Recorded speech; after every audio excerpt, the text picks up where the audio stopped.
Assalamualaikum warahmatullahi wabarakatuh. Yang mungkin berbeda dengan umumnya lembaga survei lain yang belakangan ini seringkali menghiasi pemberitaan, diskusi publik, itu adalah tentang sebegitu percaya diri dan yakinnya banyak lembaga survei yang mengatakan bahwa ini sudah pasti satu putaran. Data kami menyatakan tidak seperti itu. Kalau singkat saya cerita, supaya nanti cerita yang lebih banyak bukan soal survei ibu-ibu ya, belum ada satupun yang mencapai 40% dari ketiganya. Lalu kemudian masih ada 14 mendekati 15% yang belum ketahuan pilihannya. Tetapi dari mereka yang sudah memilih 3 pasangan itu masih ada 28% total dari ketiga pemilih mereka yang mengatakan pilihan mereka masih mungkin untuk berubah. Sehingga kalau digabungkan dengan yang belum ketahuan pilihannya tadi, itu masih 43% yang sebetulnya masih cair dan diperebutkan. Jadi terlalu pagi kalau orang mengatakan ini sudah pasti satu putaran. Kalau datanya seperti itu pada bulan November, lalu kemudian kita hitung pemilunya pada Februari nanti, 14 Februari, maka kemungkinan sangat besar adalah tidak ada satupun yang bisa mencapai 50%. Jadi seperti itu gambaran datanya sementara ini. Tapi Pak Kodari itu kelihatannya optimis banget dan Pak Aep ditantang lah gitu. Diajak taruhan ya? Diajak taruhan gitu, gimana? Ya tuh? Saya sudah jawab bahwa terakhir kali saya main-main taruhan itu waktu saya sekolah dasar dulu.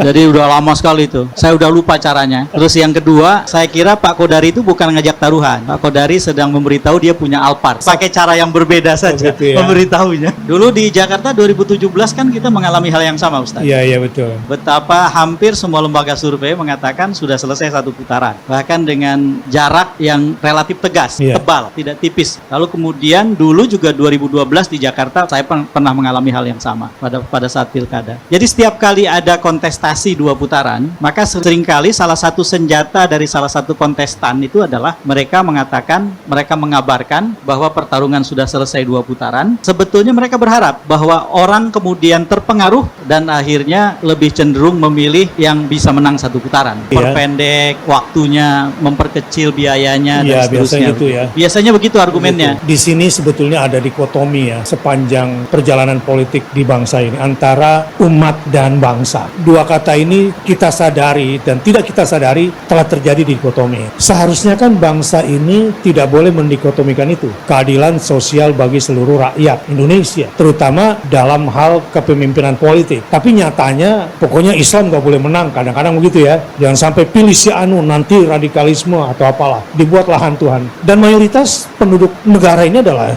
Muslim. Dan saya kira Muslim juga tidak ingin eksklusif. Sejak awal kita inklusif. Bagaimana Pak Aep ya, jangka pendek, menengah, dan jangka panjangnya nih, roadmap memenangkan Indonesia sehingga bisa tercapai nanti satu hari keadilan sosial bagi seluruh rakyat Indonesia. Nah, saya mulai dari jangka pendeknya kira-kira.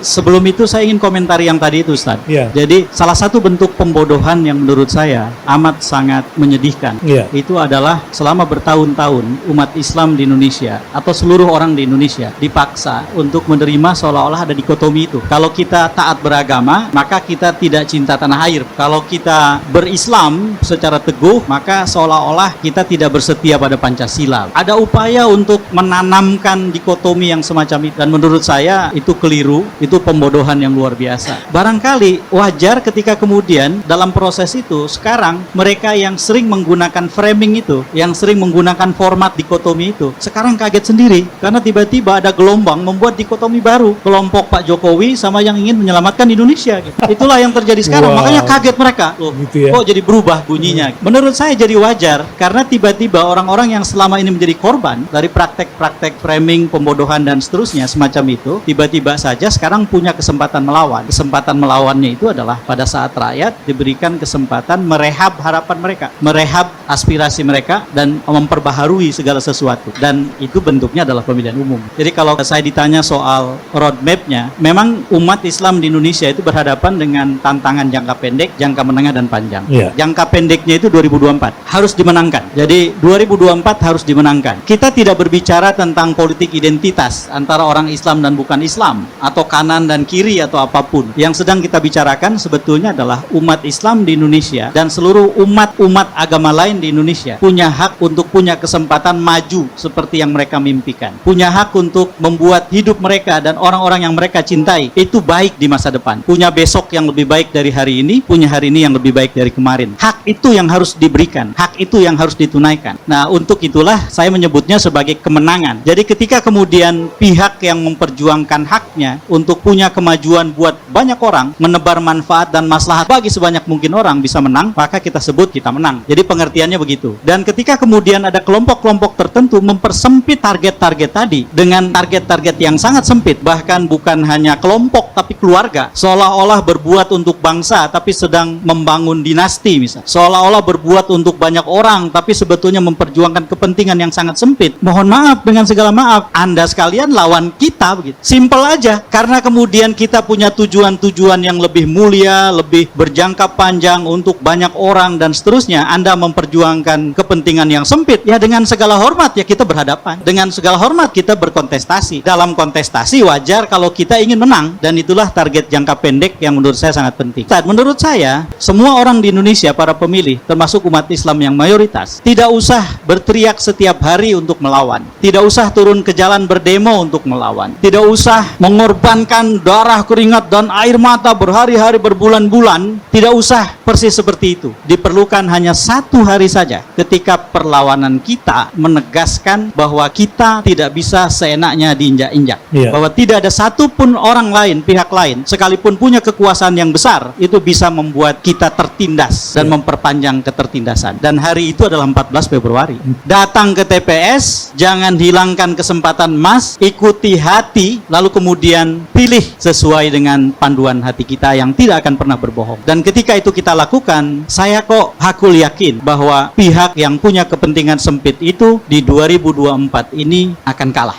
Amin. Jadi itulah perjuangan jangka pendek. Ya tentu saja kalimat saya tadi menyederhanakan saja. Bukan berarti kita tidur dari hari ini sampai tanggal 13 Februari, 14 Februari bangun, terus datang ke TPS tiba-tiba menang, ya tidak. Semua orang berjuang dengan caranya, semua orang berjuang dengan kesempatan yang dimiliki masing-masing, dengan sumber daya yang dimiliki masing-masing, tetapi pada ujungnya setiap pemilu itu akan membedakan dua pelaku. Pelaku pertama disebut bintang, pelaku kedua disebut penentu. Bintang itu adalah yang tampil di debat, yang berpidato di panggung-panggung, yang baliho dan billboardnya ada di mana-mana, yang spanduknya bertebaran sampai ke RT-RT dan dusun-dusun, yang di mana-mana kita lihat wajahnya. Itulah para bintang. Tapi penentunya adalah setiap orang yang datang ke TPS, dan jangan pernah bawa rasa takut, jangan pernah bawa rasa bersalah, jangan pernah bawa mentalitas orang-orang yang tertindas, jangan bawa semua itu ketika pada tanggal 14 Februari kita memutuskan siapa yang harus menang. Dan pada saat itulah maka semua orang termasuk kita akan jadi penentu. Sehebat apapun dia tampil, sehebat apapun aparat mendukung mereka, tetapi hanya dengan tusukan paku ke kertas itu mereka akan kita kalahkan dengan sangat telak. Bagaimana dengan uang mereka? Nah, uang menurut saya itu hanya menandakan kepanikan saat ini. Semua program yang jor-joran itu menandai bahwa ternyata tidak mudah menundukkan rakyat, ternyata tidak mudah menang ketika semua orang sudah bangun dan terjaga. Jadi menurut saya tidak apa-apa mereka keluarkan uang, tetapi jangan pernah menggadaikan masa depan kita hanya dengan uang segitu. Inilah yang harus terus disampaikan kepada semua orang. Di pengajian-pengajian dan lain-lain harus disampaikan bahwa terima saja uang itu, karena setiap orang yang sulit berhak untuk dibantu, dan setiap orang yang punya kelebihan berkewajiban untuk membantu. Ini hubungan yang sangat biasa yang Islam sendiri mengajarkan, tetapi tidak ada urusannya dengan tanggal 14 Februari. Tanggal 14 Februari kami ingin memperjuangkan kepentingan 5 tahun kami, untuk kami dan orang-orang yang kami cintai di lingkungan yang terkecil sampai lingkungan yang terbesar. Pada saat itu uang kalian tidak laku. Itulah yang harus kita kampanyekan di mana-mana. Jadi jangan pernah merasa dikasih uang 500.000 harus memilih seseorang. Murah betul harga rakyat. Yang sedang ditentukan bukan hanya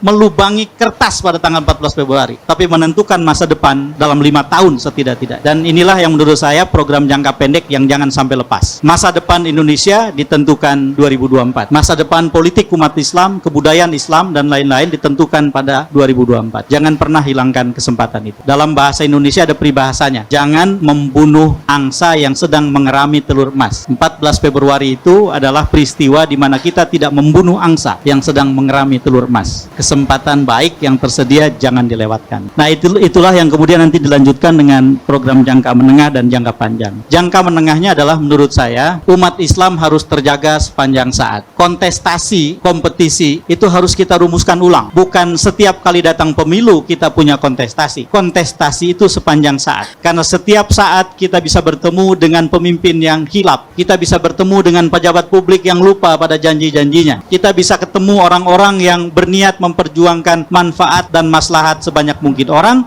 tapi dia hilaf memperjuangkan kepentingan yang sempit. Siapa yang harus mengingatkan? Kita. Jadi kalau Bapak Ibu punya pilihan pada saat Pilpres nanti, setelah mencoblos langsung berubah status dari pencoblos menjadi penagih janji. Jika yang bersangkutan bengkok, kitalah yang pertama kali harus meluruskan. Jika yang bersangkutan lupa, kitalah yang harus mengingatkan. Itulah cara kita berpolitik. Itulah cara Islam mengajarkan sejauh yang saya paham. Pemahaman saya tentu tidak sebesar Pak Yai dan Pak Ustadz dan Bapak Ibu dan lain-lain. Tetapi kurang lebih yang saya paham begitu. Jadi dalam jangka menengah, menurut saya umat Islam harus memperjuangkan banyak sekali. Ada regulasi di situ. Kan umat Islam sering ngomong begini, kalau umat sekalipun hebat, punya kualitas, tapi tidak punya uang, tidak akan pernah dapat kesempatan. Salah satu sebabnya adalah di Indonesia tidak ada undang-undang pendanaan politik. Yang di banyak negara yang lain ada. Undang-undang pendanaan politik itu misalnya akan membatasi, sehingga kalau saya punya stasiun TV, saya tidak bisa mengiklankan partai saya sepanjang hari di televisi saya. Karena ada plafon, ada batas atas dari pengeluaran dana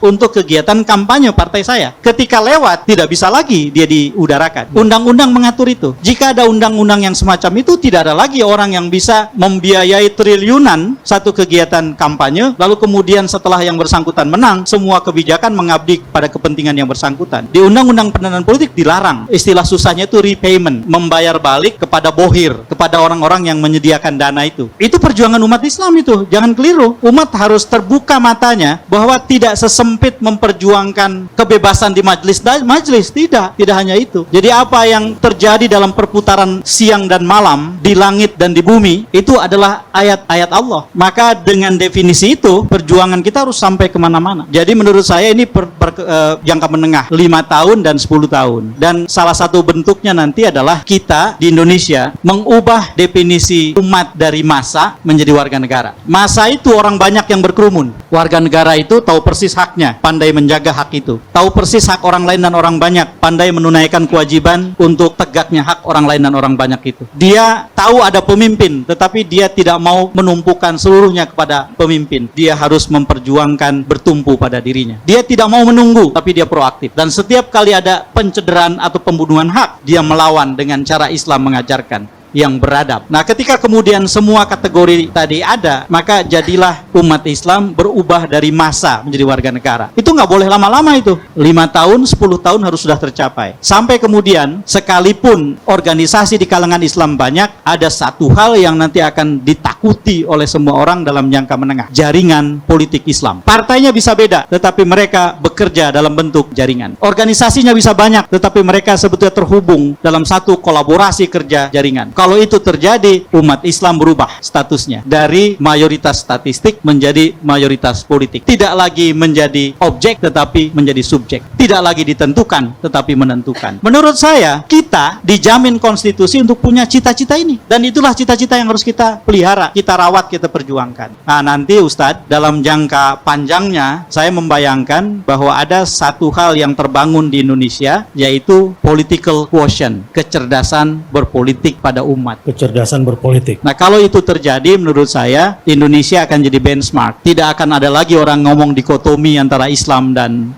Pancasila, cinta agama dengan cinta tanah air. Tidak ada. Karena sebetulnya Islam memberikan pembelajaran, ajaran, nilai yang paling dahsyat menyangkut semua itu. Nah, inilah menurut saya yang harus diperjuangkan. Clear banget ya. Jadi roadmap. Hari ini kita meneguhkan hati, bekerja keras dengan api semangat yang tak pernah padam, menangkan PDI Perjuangan dan calon presiden PDI Perjuangan Ganjar Pranowo. Bapak Ibu, itu tidak akan terwujud kalau kita tidak kompak. Maka pesan Bu Mega kepada kita semuanya, agar kita bisa bersatu, kita berdiri seteguh karang yang tetap tegar dalam gempuran-gempuran ombak sekeras apapun. 2013 lalu, pemilihan Gubernur Jawa Tengah, PDI Perjuangan dan Ganjar Pranowo memenangkan itu. Dan itu di bawah pimpinan Mbak Puan.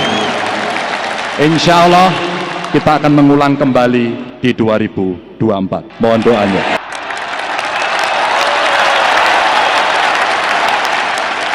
Semoga Allah senantiasa menuntun kita di jalan yang diridhoinya. Wassalamualaikum warahmatullahi wabarakatuh. Terima kasih.